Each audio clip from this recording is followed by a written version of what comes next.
Many people didn't believe that Karl Mecklenburg could play football at the highest level.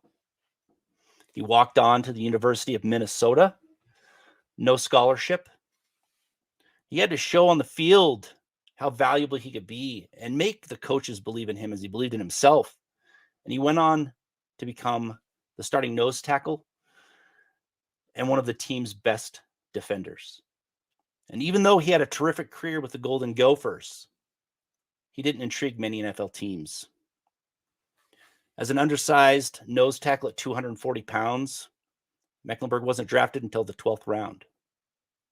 It was pick number 310. Only 25 players were selected after him that day. And as you can imagine, 12th round selections, they get buried on the depth chart, and they aren't given much of an opportunity. But he did catch a bit of a break being drafted by the Denver Broncos. Dan Reeves didn't care what round you were selected in. If you could play football, he gave you a chance. And in those early days, Mecklenburg committed himself to a single phrase, a statement that if he believed in, he could make it and he could make it happen on the field, then he would succeed. And this catapulted him into a Broncos legend. He spent the first 2 seasons in the NFL mainly as a pass rusher, attacking from either the defensive line or often as an edge rusher in a 3-4 defense.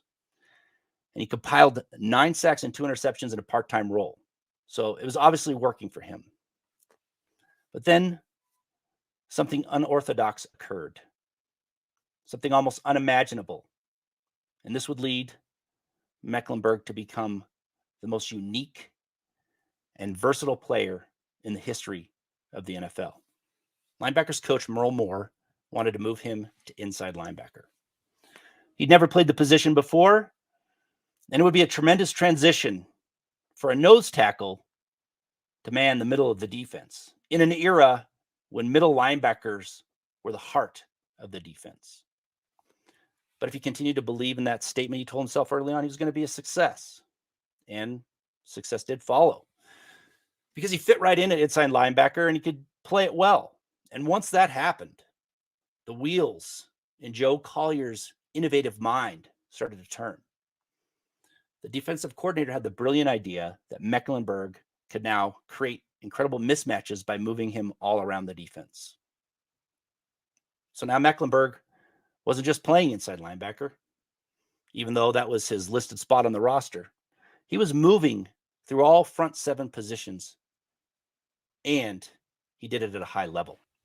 He could attack from all 4 linebacker positions and all 3 defensive line positions. On one play, he was an inside linebacker. On the next, defensive end, and then maybe the next, he could have been on the defensive line. He was moved around often and many times in the same game. If a mismatch was identified, that's where he often lined up. He was transformed into a 7-headed monster who delivered nightmares to offenses. Now imagine for a moment the skill, the mental fortitude, the intelligence, and the strength that is required to be successful at nose tackle, defensive end, linebacker, and edge rusher. Those are very different positions. It almost seems unfathomable, but he did it. He did the proficiency, the level of proficiency he displayed at each of these positions made him more than a jack of all trades. He was a master of all trades. He would go on to play 12 seasons in the NFL and in 3 Super Bowls, and he earned 4 All-Pro selections along the way and 6 Pro Bowl invitations.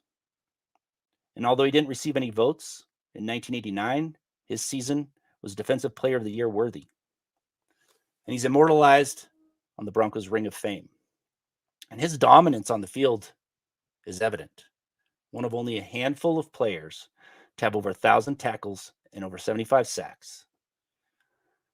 Some others on that list are Hall of Famers Reggie White, Bruce Smith, Ricky Jackson. He also has the distinction of being the only player to consistently and with aplomb move through all front 7 positions on the defense. A true Swiss Army knife. The NFL will never see another player like him. And back in the beginning of his stint in the NFL, Mecklenburg told himself one thing that forged this unique and remarkable career. He had to take the first step in the right direction before anyone else. And that small phrase transformed a long shot into a Broncos legend. And it's valuable advice for the gridiron and in life. And that is the Mile High legend,